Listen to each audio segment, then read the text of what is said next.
烤茄粒对广东人来讲，一定常见，也是最普遍的东西。不过先前有外天新闻报讲，全世界清大嘅可可产地是非的农民无想要种的，使至到可可产量减少。产业专家还暗算，20年内烤茄粒会从只种按珍贵，一般人怕无垂跳买哦。其实除了进口的烤茄粒，消费者还有台湾本土的烤茄粒是得选择。屏东内埔一带乡亲邱敏琼以及家种可可树，经过2年的研发加工技术突破的，总算成功做出烤茄粒。邱敏琼带领一群后生人追求伊能嘅烤茄粒梦，伊能唔单止想要把台湾的烤茄粒送到国际舞台，还希望把屏东变作可可嘅故乡。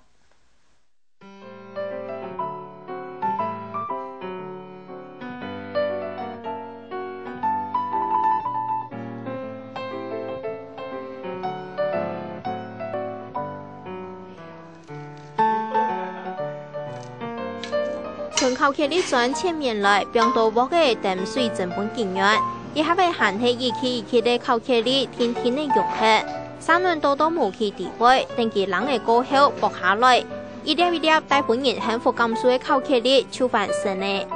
也看起来只是一般做烤茄粒的过程，无乜嘅特别的素材，不过也是台湾本土的烤茄粒的。对种可可树多做烤茄粒，总可以喺邱敏琼6人自家做嘅。你看，你大陆这些树果汤，真讲，种个树种。58岁女仆乡民邱敏琼本单种咖啡，7年前次轮种培养适合热带的可可树，到今可可树种植面积1.5公顷，今年路做得树成700公斤。也是这方面，也人也的部分都已经超过有50粒到60粒的一个情形的啊，一次量。那这样也熟成哈，也熟成的时间可以对明年呢差不多3年到12年，没熟的时间差不多1年到1年2年的时间，因为老寒天呢，会稍微会停顿一下。屏东的气候依然如此适合种可可树。种出来的可可果实品质真好。我看到伊的那个文献，伊看伊的文献，伊讲风的香味会较好。其实台南人台湾也种的，伊安尼打开来果实打开来的香味，黄的都挺香的。伊过去说，因为也系气候的问题，完全系气候。其实邱敏琼唔系台湾种可可树的第一个人，喺民国56年，屏东南州就有人引进可可树来种，不过因为无加工的技术，冇办法做成烤茄粒，只能展现可可青苔的经济价值。本身迄个经济的作物，咱冇办法加工哈，有东西你冇办法加工的话，都冇加前途。冇多样诶，像南洋群岛啦，冇多像西非，中南美这个地方，2种菜全部10种都出口，但也对农村的经济冇乜个帮助，都等于讲我哋卖的东西还是原料。做原料，全世界东西原料都算便宜呢，你听有可能做到讲再制一类东西变成家的产品出来吼，伊价值都会提高。两个国家有比起来，有分农有。邱敏琼拿起可可果实，用力烤下去，结出低度拍摄的种子，也就是做烤茄粒的原料。我哋用地杯盐，也弄杯也会拍好，可以食。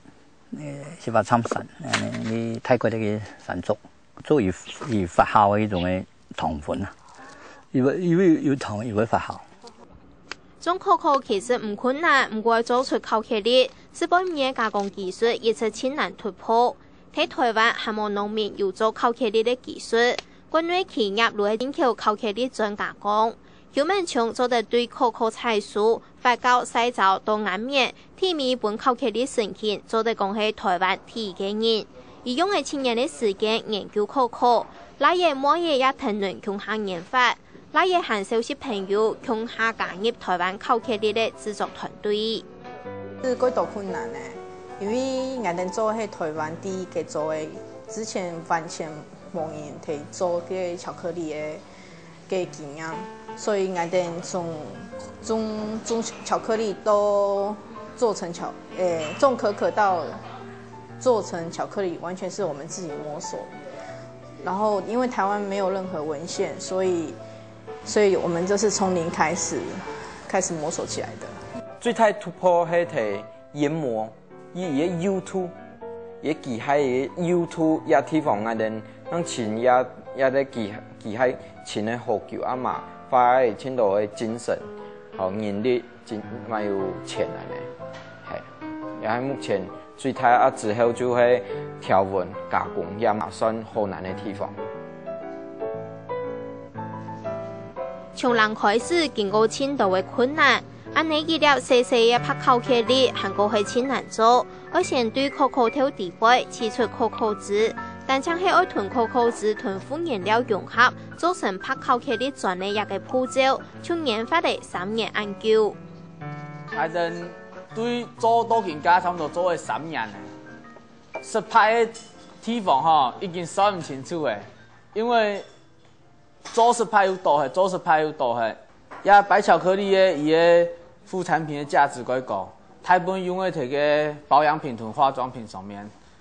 按摕一般市面上看到白巧克力，總會都係用植物油或是代替品摕做完嘅白巧克力，它唔會用喺度完全用可可脂。所以唔等於說到用可可脂做白巧克力，哪係能有？像移動位嘅巧克力製作加工技術，本也對後生人看好產業前景，因為老嫩太細路千難抵抗巧克力的魅力。巧克力成人的喜歡是，大人的蠻喜歡是，都老人家蠻喜歡是，伊喜歡的人口數量有按多，按個當然係看好伊嘅市場。高屏地區很適合種可可樹。所以我們是希望以後把高屏地區打造為可可的故鄉，以後別人來到屏東，就會想到我們去可可的故鄉去看一下。嗰時候我有啲構想，而做成一個隧道嘅時候，做槍可以包到槍嘅隧道。我哋做啲隧道嘅時候，我哋地邊都可以變作嘅本男朋友。睇下食咖啡，冇得食巧克力啊，冇得食啲可可樂飲啊，社會東西。哎呀，你要做出一啲隧道嘅時候，係講也喺度本世代嚟求婚嘅話，成功率會達到100%。